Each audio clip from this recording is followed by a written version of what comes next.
SCP-334 Object Class Euclid. SCP-334 is a small cloud of superheated plasma in the shape of a specimen most closely resembling Vulpus vulpus, or the common red fox.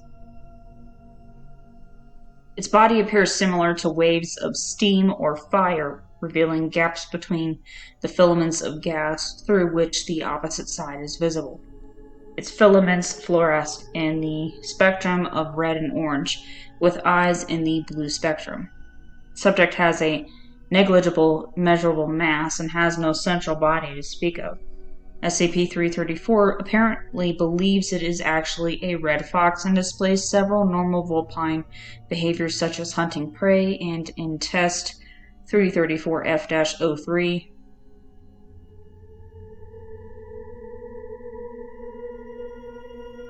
whether it is an entity that imprinted on a Vulpine, or is a Vulpine which was transformed to its current state, is unknown and under investigation.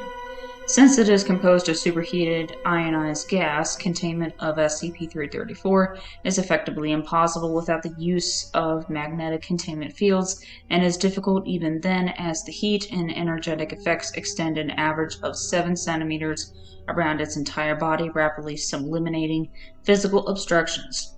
Although its surface temperature is in excess of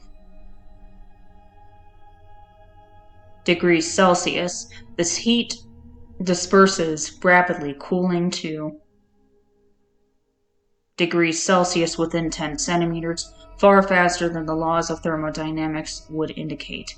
There is evidence that SCP-334 is capable of controlling its heat output. The subject is capable of bursts of speed measured at approximately 160 kilometers per hour for around 10 seconds. These bursts of speed disperse the subject's mass, tiring it out, making it need to rest while it reforms. The subject derives nourishment from converting matter into plasma and absorbing it, taking in a small amount of energy normally through conversion of air into ionized gas, but that alone is insufficient to feed it, making supplementary feeding necessary.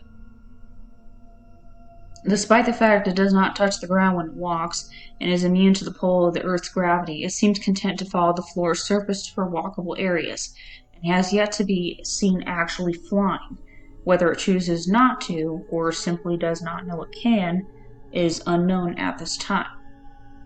Due to its physical makeup, SCP-334 constantly emits a level of EM radiation consistent with a class solar flare, causing interference in unshielded electronics within meters and making film or electronic surveillance problematic. Radiation is within tolerable limits for SCP personnel. Initial containment. SCP-334 was recovered kilometers from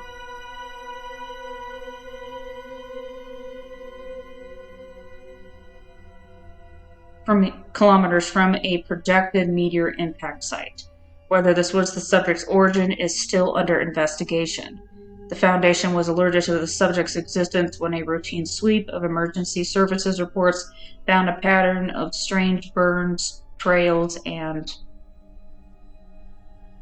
discovered in the woods, matching no publicly known source but consistent with. A full Foundation combat team was sent in to contain the suspected, but found SCP-334 instead a far lesser threat. Utilizing a magnetic containment bottle and 2 live mice, subject was contained with an acceptable level of casualties. Addendum. SCP-334 has a talent for escape, having escaped containment no fewer than times since initial retrieval, causing approximately $1 in structural damage to site, and the deaths of personnel mostly caused by the aforementioned structural damage. SCP-334 is wary of people, avoiding human contact if possible, yet prefers hiding in offices, barracks, and on-site quarters where there is relatively little traffic and an abundance of small spaces. Despite its many escape events, SCP-334 has shown neither an oblivious inclination towards leaving site nor towards unprovoked attack, and is not considered a direct threat. However, the structural damage caused had the potential to release SCP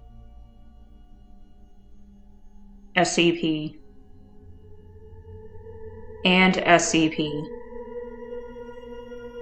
on separate occasions, and recapture should be considered a priority. Partial testing log, results matching expectations removed, available on request. Upon request. Experiment log 334T-01 through 334T-48. Date 2010. Test subject. A selection of small prey animals ranging from mice to medium-sized rabbits. Results. Subject stalked each one for varying lengths of time, apparently biding its time before pouncing. Each test subject subliminated into plasma, which was absorbed by SCP-334 through the mouth as it went through the motions of eating. Experiment log 334F-01. Date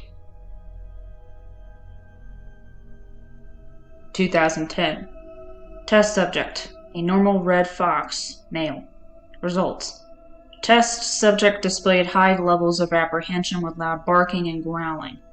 SCP-334 appeared disinterested. Test halted after minutes of no appreciable change in either's reaction. Experiment log 334F-02. Date 2010. Test subject, a normal red fox, female. Results. Identical to 334F-01. Experiment log 334F-03. Date 2010. Test subject. Red fox, female, in heat. Results. SCP-334 appeared to sniff the air for a moment while the test subject displayed reactions similar to previous two tests. Then, researcher note, that was something I hope to never see again. Experiment log 334-01. Date 2010. Test subject. SCP-334. Note, for this test, SCP-334's cell was flooded with ionized gas, identical to its own. Result. SCP-334 appeared curious at first, then agitated as the pressure of ionized gas in the chamber started to rise. After 5 minutes, subject began glowing brightly and containment was re-established, with SCP-334 apparently exhausted. Experiment log 334-02. Date 2010. Test subject, SCP-334. Note, for this test, SCP-334 was subjected to a focused magnetic blade to attempt to sever a section of its mass. Results. Note, further experimentation with force feeding or cutting SCP-334 is forbidden unless performed in a heavily shielded remote site. Experiment log 334D-01. Date 2010. Test subject. D-13487-334. 3 live mice in standard cage. Note, D-Class was instructed to enter containment and feed SCP-334 after 1 day of withholding food from the subject. Results. SCP-334 immediately left at the cage, incinerating it in the contents, as well as much of D-13847-334's arm and torso.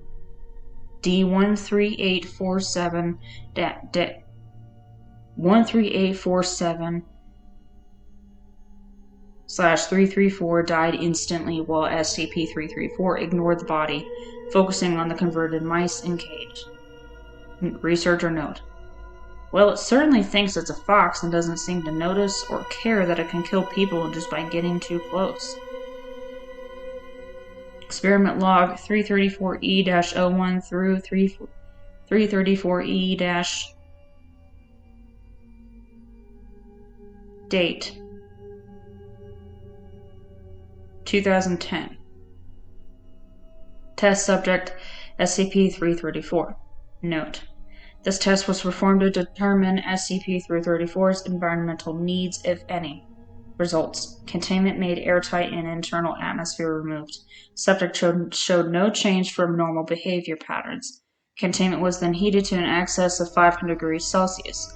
Subject showed no change from normal behavior patterns. Containment was then cooled to approximately -100 degrees Celsius. Once again, subject showed no change from normal behavior patterns. Containment was slowly pumped full of atmospheric gases in various combinations to a maximum pressure of 3 atmospheres. Subject became more energetic, consistent with behavior after being fed, and did not require supplemental feeding until the next day.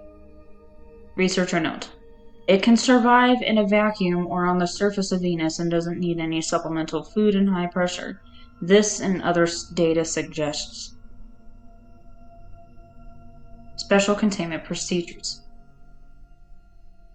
SCP-334 is to be kept in a standard heat-treated containment cell surrounded by magnetic field generators positioned so that all 6 sides have an overlapping field projecting at least 15 centimeters from the inner cell walls. Each generator is to have multiple redundant backups and power sources, including emergency batteries capable of maintaining full magnetic field output for no less than 30 minutes.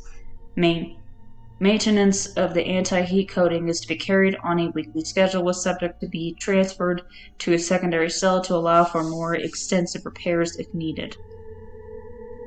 3 live mice are to be introduced to its cell at a random time every day to reduce changes of subjects learning the pattern and attempting escape. Due to SCP-334's hunting and burrowing instincts, the floor of the containment is to be reinforced with an anti-heat coating or made of a substance with a melting point greater than degrees Celsius, with the magnetic containment field underneath reinforced to approximately 1.5 times that of other surfaces. Subject hunts in a fashion typical of foxes, with a strong downward pounce which has proven capable of penetrating a small distance into the containment fields and has been the cause of containment breaches to date.